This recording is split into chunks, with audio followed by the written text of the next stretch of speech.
Hey, everybody, John Granato. Mornings on ESPN 97.5 and 92.5, and that's Josh Jordan. He is the editor of Sports Map Houston and host of Moneyline. That's on weekends on ESPN 97.5 and 92.5. If you haven't yet, hit subscribe so that you get all our content here on Sports Map.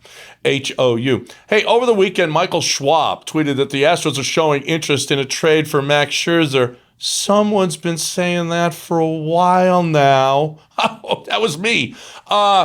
With their depth of starting pitching combined with a thin bullpen, is it surprising? Would you rather see bullpen help or that big ace coming in as opposed to maybe a Craig Kimbrell? I think I'd rather go with Scherzer. I would go with the big ace.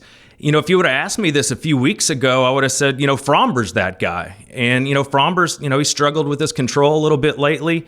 And the other big thing to pay attention to is a lot of these starters have been dealing with arm issues. McCullers has had some arm issues this year. Greinke's had a sore arm. Odorizzi's had some health issues. So you have to worry. We're only halfway through the season, and a lot of these guys are already having some, at least arm tiredness, some fatigue. And that's not what you want to see. You bring a guy in like Scherzer, he throws 97, 98 miles an hour. You don't really have anything like that. Yeah. I would go for Scherzer. I don't think Framber is an ace. I think he is a frontline starter, but I don't know that you win a World Series with Framber as your big gun. Scherzer, Verlander, DeGrom, these are different kind of guys. These are guys that did, and this is the kind of move that the Astros make anyway. This should not be surprising. This is the first name that I thought of when I thought, who do the Astros need to go after? It's Scherzer, because they did that with Verlander. They did that with Greinke. They're not afraid to give up. They're not afraid to go for it all. And that's the kind of guy that Scherzer is. We've seen him as a frontline starter win a World Series. We know firsthand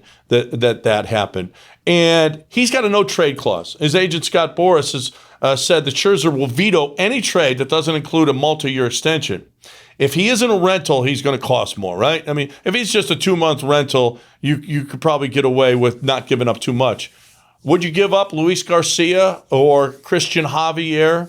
He's a 37-year-old starter. Is that worth mortgaging your future? I would do it. And that's because I think this team is built to make a real run at the World Series the next few years, and I think Scherzer could be that guy. With Garcia, I love the talent and upside, but he's a guy they're already worried about, giving him too many innings. Same kind of deal with Javier, and he's been out in the bullpen.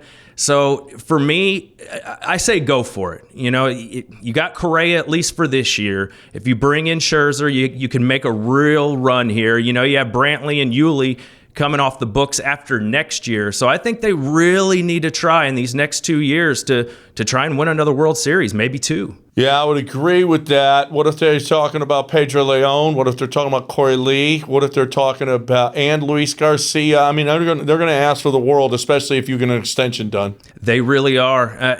Corey Lee, I would not want to give up, but obviously you're going to have to give up something. The Nationals are going to want something. Leon just got promoted to AAA over the weekend, and you have to wonder if that was kind of a tactic to maybe make his value look a little better. Like, hey, he's a AAA guy now. You should really want this guy. Yeah, absolutely. And I think with Verlander's money coming off, Greinke's money coming off the books, this makes the deal palatable. But I don't know that you can do this Scherzer deal and do a Correa deal. He's going to be 37 years old, but he's still going to command $30 million. And I'd almost rather give him the 2 years of 30 than commit to 8 years of Correa at 30.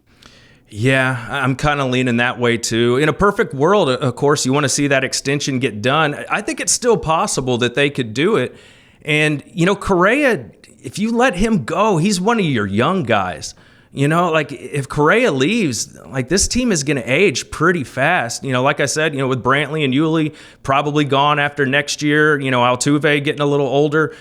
Correa's a guy, if you want to keep this window open and be a real contender for the next 4 or 5 years, I think you got to find a way to keep Carlos. With the Lees coming up, you got a lot of young arms if you don't get rid of them in this trade. You've got Leon, you've got Corey Lee. Oh, maybe Siri, we'll see whether or not he can pan out. I think you're still okay as far as age goes, but we've seen you get that Verlander, you get that Scherzer. Now all of a sudden you're talking about World Series titles, And I trade that in to maybe get a little bit older, and even if that window closes in a couple of years, at least it was open for this time. No doubt about it. I think you roll the dice. You try and win right now. And you're going to have a bit of a rebuild coming up in a few years. I just think maybe you kick the can down the road just a little bit longer, give yourself another couple years. And, starting next year, you have all your draft picks again. Hopefully they can replenish that farm system.